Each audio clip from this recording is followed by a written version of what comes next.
Hello tout le monde, j'espère que vous allez bien et bienvenue dans ce nouveau vlog à Kyoto. J'ai quitté Tokyo, je vous avais dit que le Brandy Melville était fermé, que j'avais pas pu y aller, que j'étais dégoûtée. Mais tenez-vous bien, j'ai réussi à y aller finalement, je me suis accrochée, je suis allée le lendemain tout simplement, juste avant de partir à Kyoto. Et clairement, la visite valait la peine, puisque c'est une maison entière constituée de 4 étages de Brandy Melville, avec des pièces exclusives, avec également beaucoup de choses gratuites en libre service, comme des nœuds pour les cheveux, des autocollants en 3D à coller derrière la coque de téléphone. Bref, c'était génial. Donc si jamais vous aimez Brandy Melville et que vous allez à Tokyo, je sais pas, peut-être les chances sont minces, mais en tout cas, il faut qu'un jour dans votre vie, vous visitiez cette boutique. Elle est incroyable, avec des pièces exclusives pour le Japon. Forcément, j'ai acheté des choses, étant donné qu'en plus c'était super intéressant avec le yen qui est faible. J'ai acheté 4 articles et donc ça m'a coûté 62 € au lieu de 84 € en fait, si on additionne les prix en euros sur les étiquettes versus ce que j'ai payé en yens. Donc super affaire. Évidemment, je vais vous faire un petit haul de ce que j'ai acheté, je vais vous montrer tout ça. D'abord, une pièce utile. Donc vous savez, c'est le genre de truc, quand vous l'achetez, vous vous dites mais c'est un peu plus cher que le reste, je préfère prendre genre plein de petits t-shirts mignons avec des fleurs. Oui, mais parfois il faut aussi acheter des trucs utiles. Donc en l'occurrence, j'ai pris ce petit gilet blanc. Ça, c'est le genre de pièce que je garde 10 ans. Genre littéralement, vu que ça va avec tout, vous pouvez le porter fermé comme un haut un peu, vous pouvez le porter juste avec un bouton fermé en haut. Donc voilà, super pratique. Mais parfois il faut aussi faire des achats coup de cœur parce qu'on trouve un truc qui est trop mignon, typiquement. Voilà, j'ai pas besoin de dire plus grand chose je pense. Achat coup de cœur évidemment, je l'ai acheté et vous voyez qu'il est long, il est pas genre long, mais il est pas cropped, donc c'est cool, voilà. Ensuite on a un t-shirt avec une petite dentelle dans le col et également un peu plissé au milieu. Donc voilà, il est un peu plus cropped effectivement, mais pas genre giga cropped. Voilà donc ce que j'ai acheté, donc 4 pièces très sympas que j'avais vu nulle part ailleurs dans les autres Brandy, donc plutôt contente. Voilà, j'espère que ce mini haul vous a plu. En tout cas moi je suis arrivée hier à Kyoto et j'ai découvert déjà un petit peu la gastronomie locale. J'ai goûté des teiyaki, qu'en gros c'est des petites gaufres en forme de poisson et donc c'est fourré aux haricots rouges. Dit comme ça, je sais ça peut paraître un petit peu bizarre, mais croyez-moi c'est très bon. Et la pâte de haricots rouges, en fait, c'est bizarre, mais elle n'a pas vraiment le même goût qu'en France. Genre, elle est beaucoup plus intense, moins sucrée, donc vraiment hyper bon. Et donc, c'est parti pour une première journée à Kyoto. On va essayer de pas mourir sous les 36 degrés. Let's go!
J'ai mangé des pancakes japonais, ils étaient vraiment très bons, très fluffy. Vous savez, c'est le type de pancake très aérien. Et également, j'ai goûté une glace au Mont Blanc. Et là, on part au temple Fushimi Inari.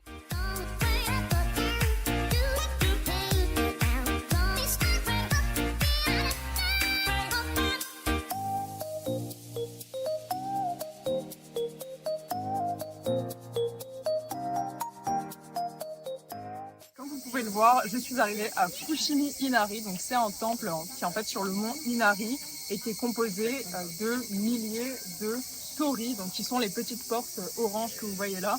Je vais pas vous mentir, il fait 36 degrés, c'est très difficile parce qu'en fait c'est une ascension d'un mont, donc littéralement c'est des marches et des montées. Donc mon cardio de qualité basse est actuellement testé, en tout cas c'est très beau, c'est vraiment sublime. Et donc me revoilà après Fushimi Inari. Donc je vous recommande d'y aller en fin de journée parce qu'en fait les gens disent souvent d'y aller très tôt, genre de se réveiller à 4 h du matin pour y aller.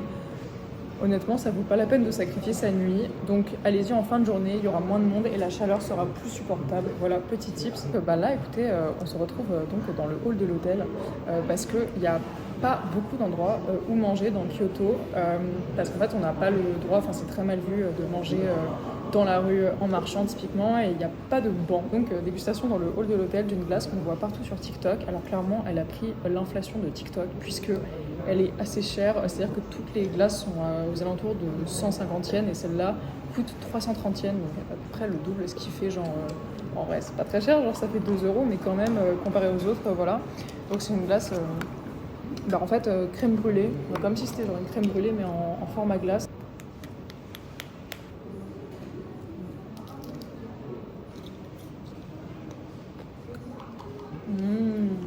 Je comprends la hype. Très bon. Je vais aller dormir et puis je vous retrouve demain pour de prochaines aventures à Kyoto.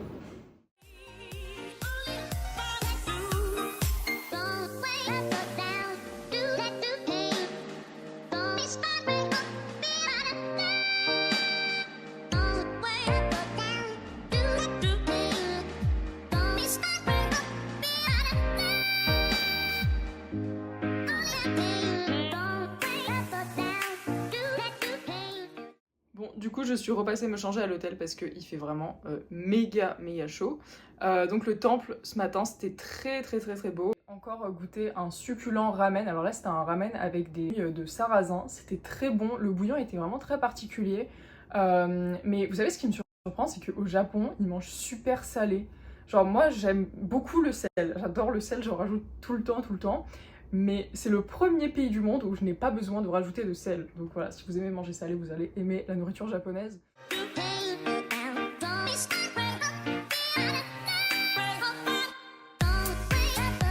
Donc ensuite, on est allé à la salle de sport, donc Gold's Gym. C'était vraiment surprenant en fait parce que il y a beaucoup de vieilles dames, enfin des dames vraiment âgées, qui soulevaient des charges très lourdes. Littéralement 70 kilos au développé couché. C'est sûr que c'est plus rare dans les salles de sport en France de voir finalement des personnes âgées soulever des charges aussi lourdes, donc vraiment chapeau à elles, c'est très impressionnant. Et autre anecdote, c'est qu'en fait ici c'est très difficile de trouver du déodorant. Ouais, mais j'ai lu que les Japonais et Japonaises n'avaient pas d'odeur de transpiration. Enfin genre en fait ils n'avaient pas ce problème de devoir acheter du déodorant. Quand vous êtes touriste et que vous avez plus de déodorant, vous devez en racheter, c'est très chiant parce qu'il n'y en a quasiment pas. Donc j'en ai trouvé un, mais je savais même pas si c'était du gel hydroalcoolique ou un déo. Heureusement, fort heureusement, c'est un déo. Dans les casiers à la salle de sport, il y avait un truc qui ressemble à une petite lingette de déodorant. Et moi, j'ai cru que c'était du déodorant, genre qu'on ouvrait la lingette et qu'on se la mettait sur le corps, quoi. Non, en fait, c'était un truc pour désodoriser le casier. Donc voilà, heureusement, je me suis évité un moment très malaisant. Alors là, j'ai tenté d'aller dans un café, déjà, qui est au 3e étage d'un bâtiment, c'est un peu bizarre. Mais en fait... pour prendre un latte, et en fait moi je prends pas de lait normal, genre je prends que du lait végétal, genre lait d'avoine et tout, parce que sinon ça me fait trop mal au ventre. Et il faut savoir que c'est très difficile au Japon de trouver du lait végétal. Genre par exemple le matcha latte c'est que du vrai lait, genre il n'y a jamais d'alternative de lait, donc je vous avoue que je galère un petit peu.